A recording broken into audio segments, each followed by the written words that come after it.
আসসালামু আলাইকুম। Welcome back to my channel. হাজির হয়ে গেলাম আরও একটি নতুন রেসিপি নিয়ে।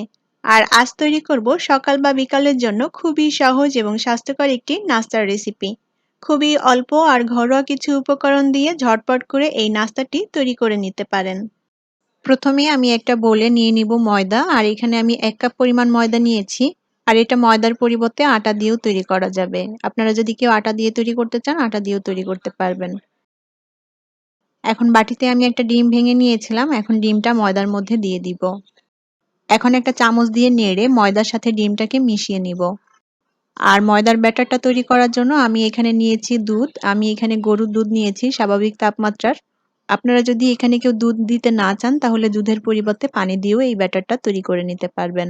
অল্প অল্প করে দুধ দিয়ে আমি ময়দার ব্যাটারটা তৈরি করে নিব, যেন ময়দার ব্যাটারটা খুব বেশি ঘন না হয়, আবার খুব বেশি পাতলাও না হয়। মিডিয়াম ঘনত্বের একটা ময়দার ব্যাটার তৈরি করে নিতে হবে। আমি খুব ভালোভাবে নেড়ে ময়দার ব্যাটারটা তৈরি করে নিয়েছি। এখন এই ব্যাটারের মধ্যে দিয়ে দিব পেঁয়াজ কুচি। আমি এখানে 1.5 টেবিল চামচ পরিমাণ পেঁয়াজ কুচি নিয়েছি। 1 টেবিল চামচ পরিমাণ নিয়েছি কাঁচামরিচ কুচি। আর নিয়েছি টমেটো কুচি। আমি এখানে 3 টেবিল চামচ পরিমাণ টমেটো নিয়েছি। আর টমেটোর ভিতরের রসালো অংশটা ফেলে দিয়ে তারপরে ছোট টুকরো করে এভাবে কেটে নিয়েছি।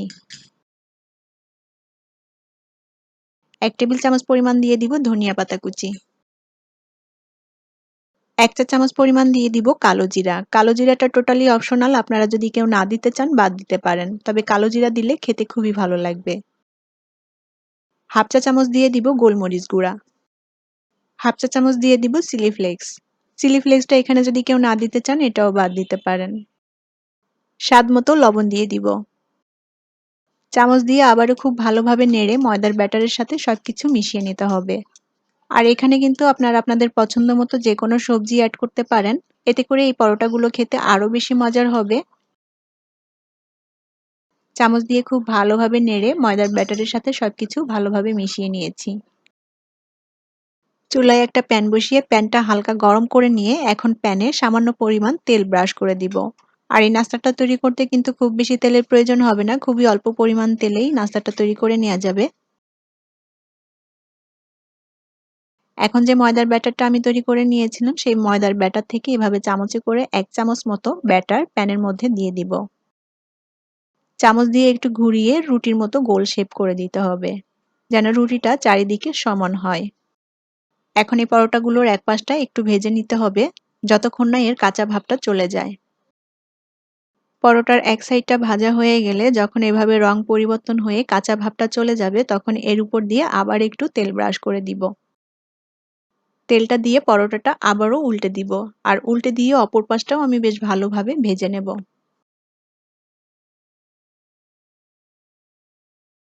পরোটার অপর পাশটাও আমি ভেজে নিয়েছি, আর এরকম একটু লাল করে ভেজে নিয়েছি। এখন এটা প্যান থেকে তুলে নিব। খুবই সহজ একটি নাস্তার রেসিপি, আর ঘরোয়া কিছু উপকরণ দিয়ে ঝটপট করে সকাল বা বিকালের নাস্তার জন্য এটা তৈরি করে নিতে পারেন। এমনকি বাচ্চাদের টিফিনেও এটা তৈরি করে দিতে পারেন।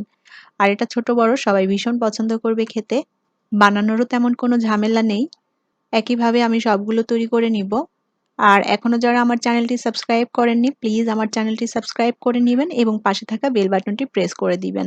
এতে করে আমি যখনই কোনো ভিডিও আপলোড করব, সাথে সাথে আপনাদের কাছে নোটিফিকেশনটি পৌঁছে যাবে। আর যারা চ্যানেলটি সাবস্ক্রাইব করে নিয়েছেন তাদেরকে অসংখ্য ধন্যবাদ। সকাল বিকালের নাস্তার জন্য খুবই অল্প আর ঘরোয়া কিছু উপকরণ দিয়ে এভাবে ঝটপট করে নাস্তাটি তৈরি করে নিতে পারেন, আর এটা খেতে খুবই টেস্টি অ্যান্ড হেলদি। আমি সবগুলো পরোটা তৈরি করে নিয়ে এভাবে পেঁচিয়ে রোল করে নিয়েছি, আর রোল করাতে এটা দেখতে সুন্দর লাগবে। আর এই নাস্তাটি টমেটো সসের সাথে গরম গরম খেতে খুবই ভালো লাগবে। আশা করি আমার আজকের রেসিপি আপনাদের ভালো লেগেছে, আর আমার রেসিপিগুলো ভালো লাগলে অবশ্যই চ্যানেলটি সাবস্ক্রাইব করে আমার সাথেই থাকবেন। সবাইকে অসংখ্য ধন্যবাদ এতক্ষণ সাথে থাকার জন্য। অনেক অনেক ভালো থাকবেন সবাই। আজকের মতো বিদায় নিচ্ছি। আল্লাহ হাফেজ।